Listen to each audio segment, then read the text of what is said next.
Living Waters presents On the Box.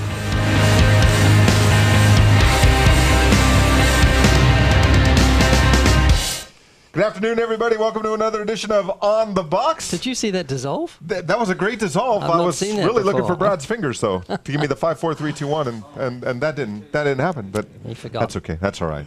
We love Brad. Brad is a proud papa for the 5th time. I know. Beautiful baby girl, Lauren. She's adorable. He's not just a talented graphic artist. No, there's more to Brad than meets the eye. Mm-hmm. Yeah.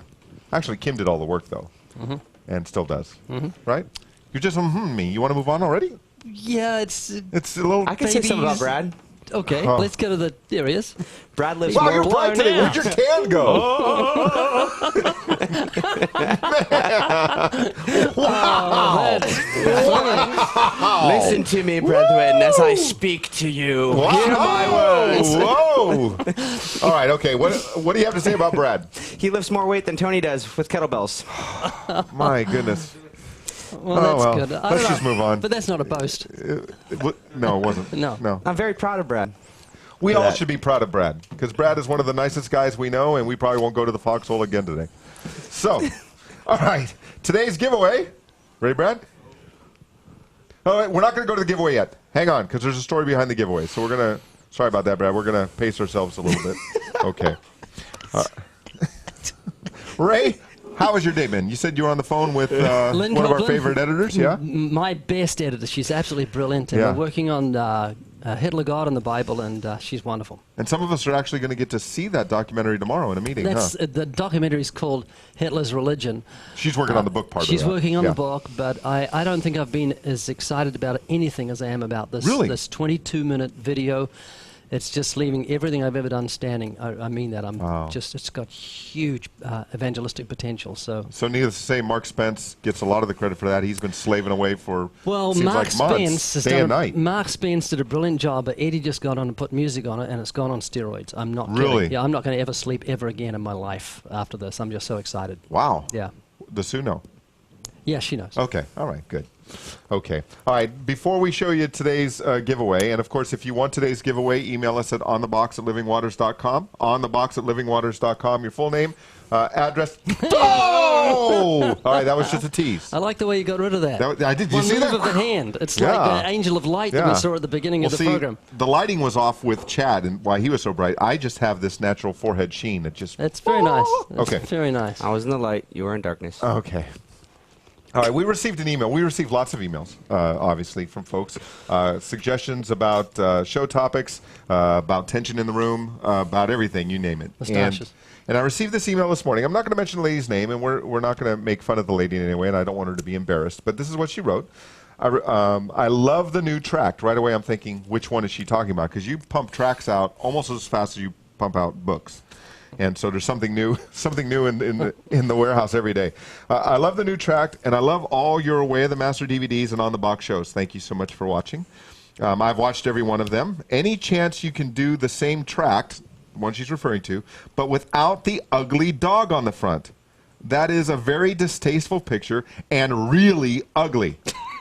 Quote, this may be the best track yet, and I agree, for a number of reasons. But the photo is so gross, not sure I can bring myself to use it. Just a suggestion. Boy, this really shows beauty is in the eye of the beholder. Yeah, so let's show the picture of the track now. You got to peek at it.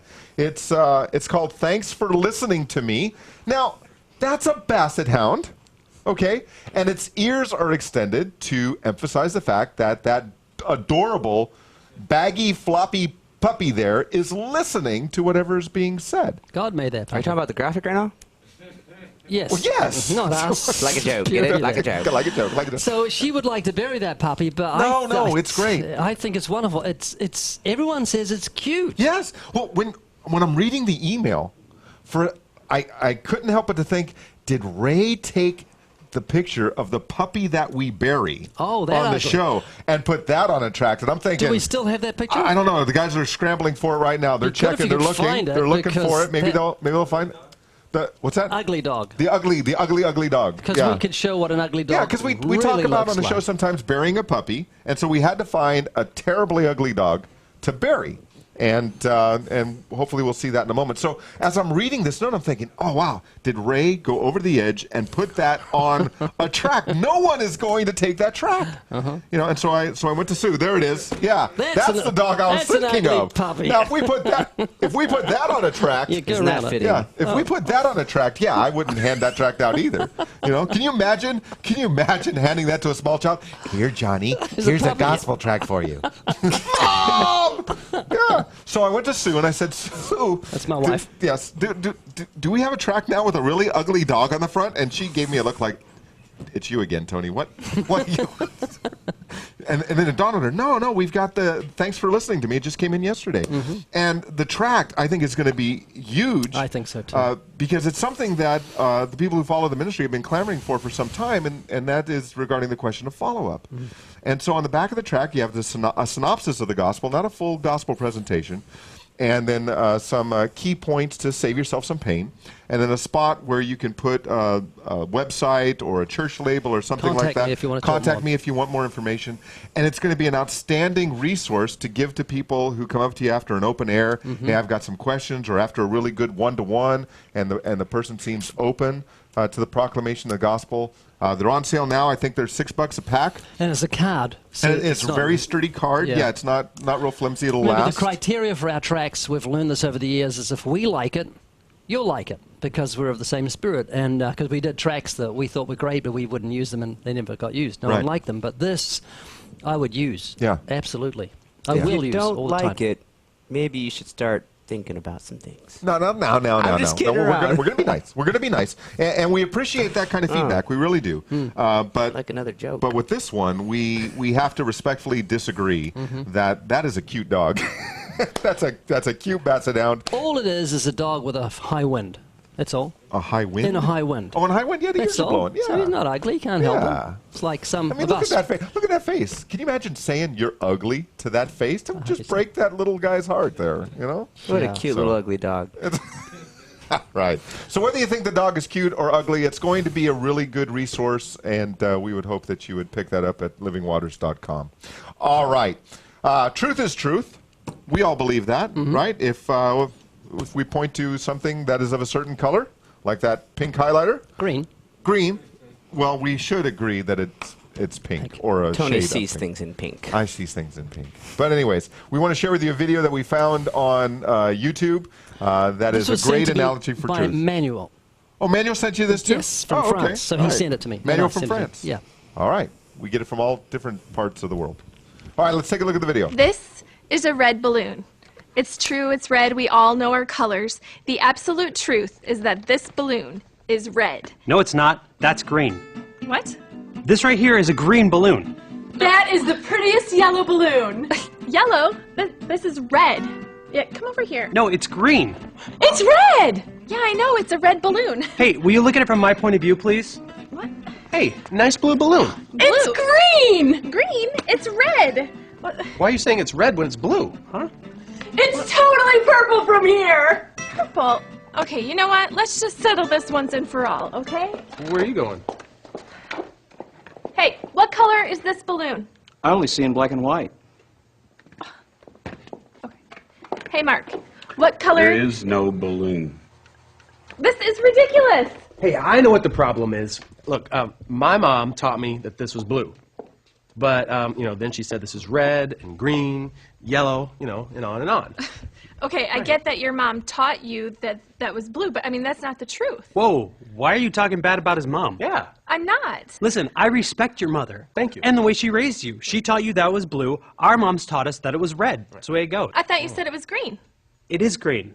See, I'm smart. I went to college. And in college, I learned all these different theories about color. Really? And my color professors who have doctorates in color. Do you have a doctorate in color? No. It shows, okay? They can't even agree on one theory of color, so you have to look at all the different theories and pick which one works best for you. And green is great for me. That makes sense. Thank you. No, you can't just pick whatever color fits your life the best. Red is red. Okay, do you know the word intolerant? Yeah. Because that's what you're being right now. All right, you're shoving your opinion down my throat. Okay, it's not my opinion, it's the truth. Hold on. All we're saying is that we need to stop arguing about trivial things. Like truth. You know, The funny thing about truth is, it's true, whether you believe it or not. Oh, that was appropriate. What, to see the balloon pop? The balloon popped. I would have popped that balloon at the end of it. In fact, as Chad was watching it for the first time this morning, he suggested that it would have been great if the balloon had popped. But You would have liked to shoot it or something. But what a With an Uzi. Great minds think alike. That's right. I thought it was a really good analogy of some of the arguments we typically get in with not only atheists but some professing Christians who would deny that there is absolute truth. Yeah. Yeah, it's especially in universities. It's a brainwash. Yeah. Continual. Yeah. Chad, what do you think of that? You're constantly having these discussions and writing about this stuff? Yeah, it's just, that's a nice little silly video. I remember Dr. Greg Bonson, he says, "True for you, but not true for me," is one of the most asinine statements in the English language. That's really what it is, because does that really work in reality? Not at all. Ask somebody on the street. Do you go up to your doctor after your doctor tells you, you need to take this medication because you have this sort of illness going on? Do you say, "That's great, doctor. That's your truth. But my truth is that I'm perfectly okay"? Or when you go to the bank teller and they say, "I'm sorry, but you have no money in your bank account. Don't worry, because my truth is I have $10,000 in there, so if you'd please just cash out, pay now, please." No. Reality doesn't work that way. That's right. You can see what's going on here. It's subjectivism, or being relative, person relative, making up what you believe to be true. Those are the fancy words for it. So, But Chad, yes, go ahead. why do you think people are so stupid? I'm serious. Why? Okay. It's so brainless to talk like that. Well, they're in a generation they're in ago. denial. Is it people really that they're stupid or just in denial? in denial of what? Well, in denial of the truth they already know. I mean, they know the thing. So morality is the basis of their twisted theology. Well, yeah, I guess. Why are they doing it? That's what I'm. Well, I think the Bible makes it clear that it's suppressing the truth in their unrighteousness. Right. They know God, and They don't yet want they the deny light. His existence. They don't want the light, so they stand They down. love darkness. Yeah. Chad. Bravo. Yeah, that's exactly it. In Romans, it says, "For the wrath of God is revealed from heaven." So they know it, "against all ungodliness and unrighteousness of men who suppress the truth and unrighteousness, because what may be known of God is manifest in them, for God has shown it to them." So they know the truth. Sure as God exists and sure as hell exists, they know that God exists. God says so.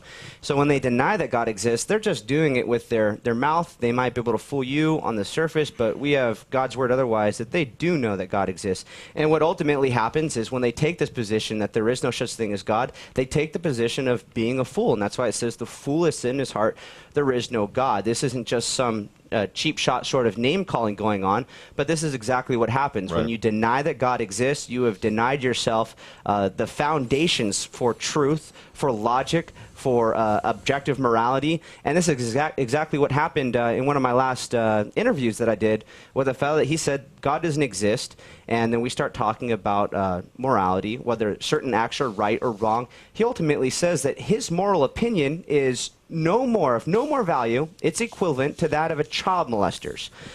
Wow. I mean, that's total absurdity right there. That is futility. That's what happens when you deny that God exists. If you try and be consistent with that, you ultimately become somebody that has futile reasoning. And then I asked him towards the end of the interview, isn't it something more along the lines of you recognize that certain things are absolutely right, absolutely wrong, but you just can't make sense of it in your worldview? Yeah. Long pause. Long pause. And then the answer, pretty much. And that's, basically what it is. Yeah.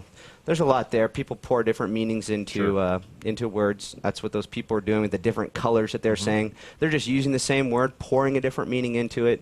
So that's a little lesson in the fallacy of equivocation. Yeah. Using the same word, different meaning. There's a whole lot more there. I did an article on something close to this, truth versus belief. It was an interview that you did, Tony. And I basically wrote a little bit about it on the blog. So I'll throw a link to that in the chat room right now. Very good. All right, while Chad's doing that, let's hop into the mailbag. The first one is from a 14-year-old. We don't have his or her name. Didn't give us that in the email. He writes, or she writes, "My brother is in his 30s and is about to marry his Islamic girlfriend.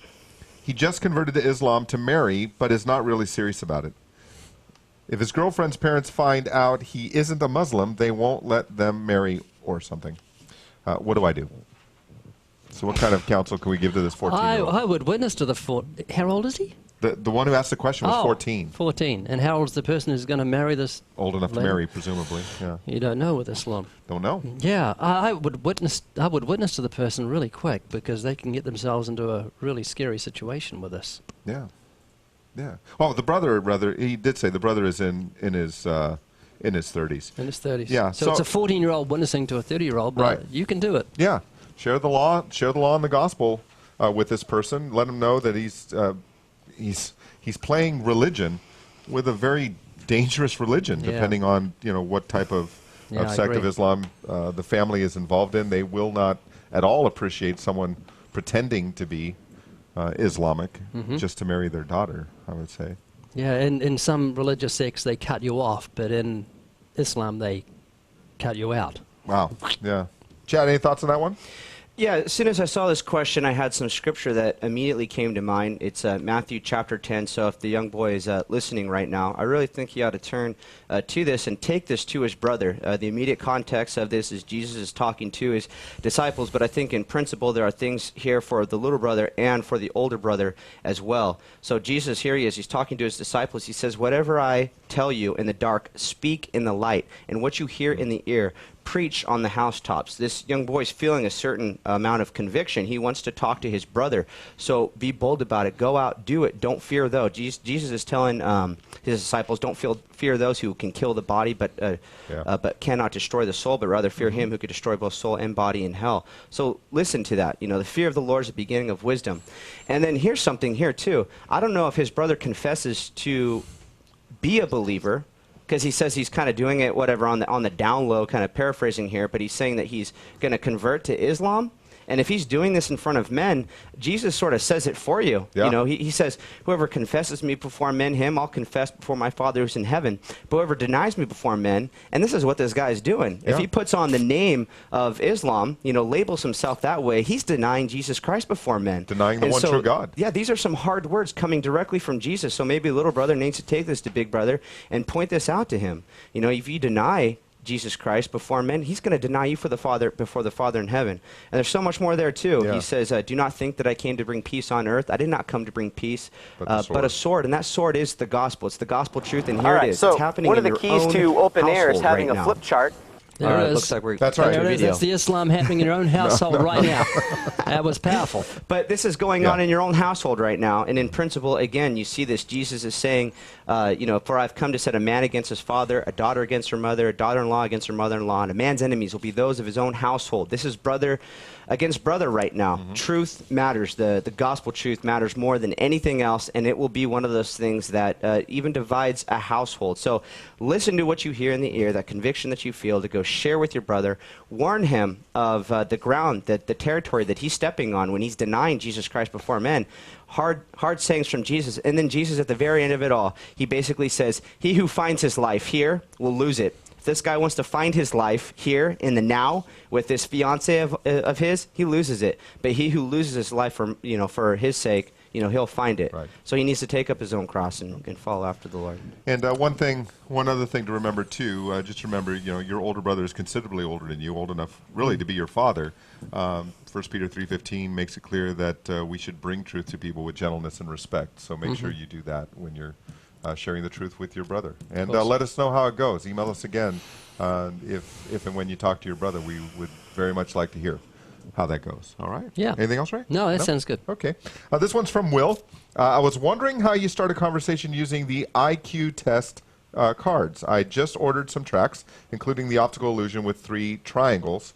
They look great, but I don't know how to initiate a conversation with them. I'd appreciate your help. So first, let's show that track, what he's talking about. There's the one. And we have flip charts that are much bigger. It's a little blurry in there, but it says Paris in the spring, bird in the hand once in lifetime. And inevitably, people who read it quickly, they miss either the second word, the or. Yeah, so we have that on a small business card sized tract, and we thought, what better way to show you how to use that and transition into one-to-one conversations than showing you how it's used in open air. Let's take a look at this video. All right, so one of the keys to open air is having a flip chart and some trivia questions on it, and having the flip chart will help to draw a crowd. And so what I'm going to do right now is assemble this, and we'll show you guys how this works in a little bit.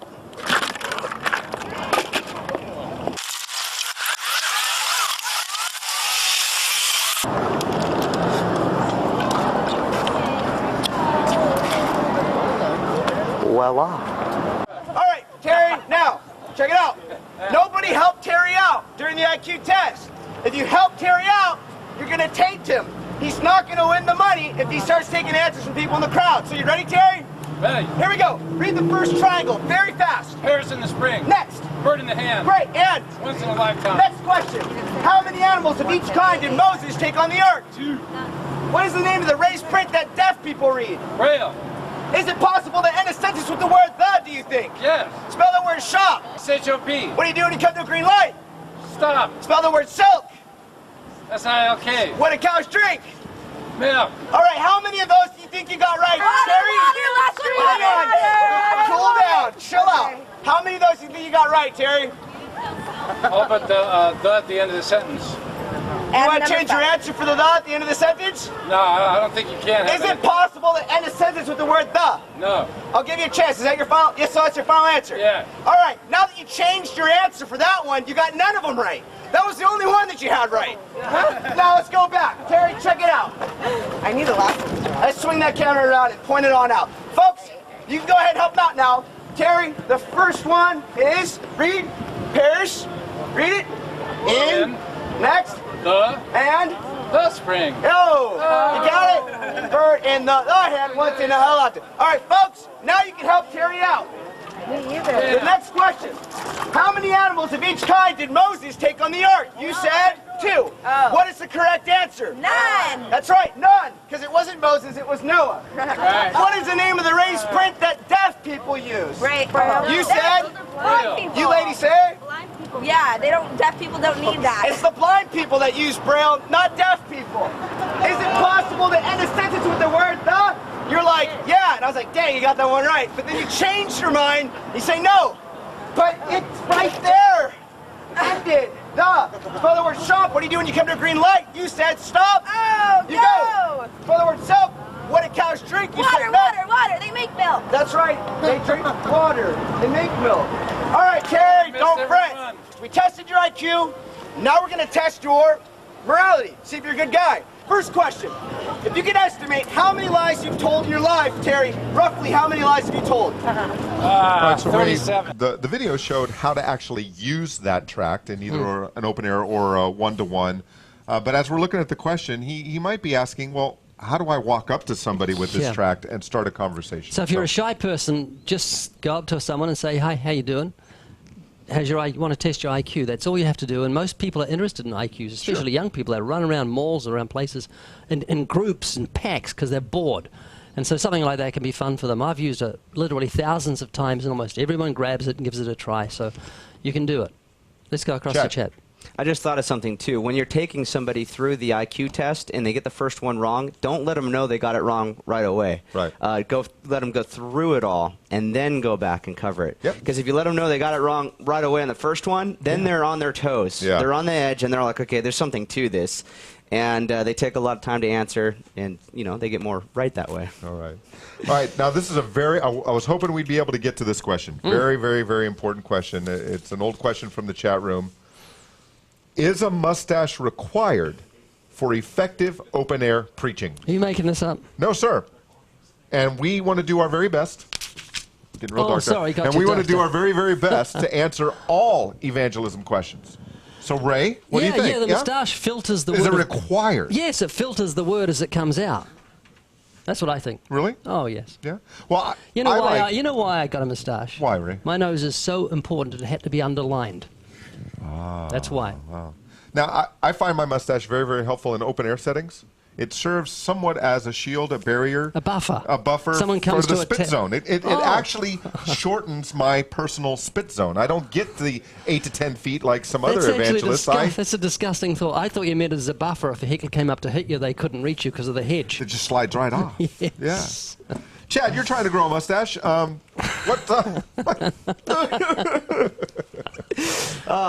man. I'm going to shave tomorrow just because of that. Are you really? Yeah. I'm not trying to grow a mustache. This is just simply me not shaving because in the military for the last 6 years of my life previously, I pretty much had to shave every day. Yeah. Yeah, but no, you don't have to have a mustache to open air preach. Yeah, when I Certainly retired not. from the sheriff's department, too, I think I just let the hair grow for a little while, too, because I had to shave. I could have a mustache. And on the sheriff's department, the ends couldn't go any lower than the corner of your mouth. And I was always violating that So we're policy. just talking to the men at the moment, ladies? Ladies, Just in case okay, you're what about the wondering. lady who doesn't have a mustache? I think you should be pleased. Okay, but she can still go out and do evangelism, Yes, of right? course. Right? Yes, yeah. Okay, so Do you have so, to be bald to open a preach? Well, it's helpful. It's helpful on cloudy days because it reflects what little light is coming from the atmosphere. I think you said bold. That's what he said. He did say He bold. what did you? Bold? Bold? Bold. Bold. Bold and bald. Okay, let's just you move thought on. bald. Let's move right along. All right, one more. Before we go to, I want to give this last question because it's been in for a while too, but let's announce today's winners. Oh, and by the way, you are each going to receive a pack of the new Thanks for Listening to Me, our cutest and latest track from Living Oh, Waters. great. So we're going to do that. So who are our winners? Renee Yarmilio from California, Chris Hunghos from Nevada, and Joshua L. Michael from Massachusetts. All right. Wait, that was a southern drawl from I'm just having a good time, Massachusetts. okay? You are having a good time. And we want to have a good time on this show. We want you to have a good time, too. So. All right, one more question. This one comes from Isaiah Muse. Isaiah is the son of Mark and Rachel who came through our academy good. last year. He's 10 years old. And his question is this. What can you do to get over your fear of talking to someone about the gospel? For a 10-year-old, Ray, what would you say? Just keep doing it. Practice what you preach. Try it on the dog, try it in the mirror, try it to yourself, try it to your friends. Just keep practicing and you can do it. One thing I found helpful is say hello to strangers. Just say hello to strangers. You'll find people warm back to your warmth. I say, I'm riding my bike to work and someone's coming along. I says, good morning. And they turn and say, oh, good morning. So as a 10-year-old, you can say good morning to people and you'll find people warm up to you and just keep practicing. Yeah. And, you know, Isaiah, you are so blessed. You live in a home with godly parents who love you very much, who love the Lord, who love lost people, and so model what you see your mom and dad do. Another thought came. Just give out tracts and get bold as you give them out to a point where you'll say to someone, what do you think about God? And just ask them that question and let them talk to you. Yeah. I'd like to finish with a thought. Well, Okay. say it. Stop that stealing. It's plagiarism. That's plagiarism. That is plagiarism. Hey. Oh, wow. Ray does that. Imitation is a form of flattery, Oh, okay? thank you, Chad. I was really Forget moved. about it. That's right. Ray, you do Forget that about at our Transform conferences. Speaking of which, we've got one coming up in Oceanside, California in July. And we just confirmed that we're going to be up in the Denver area later on in the fall. And there'll be more information coming out on our websites about that, and we'll keep you posted here. But we're out of time. We want to thank you for joining us today on this edition of On the Box. We'll see you tomorrow morning, 11:30 a.m. Pacific time, right here. And until then, be encouraged, strengthened, and unafraid. Proclaim the gospel. Yep.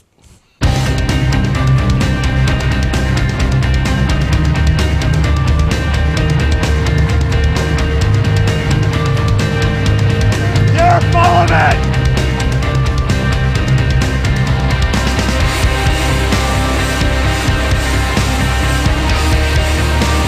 Living Waters presents On the Box.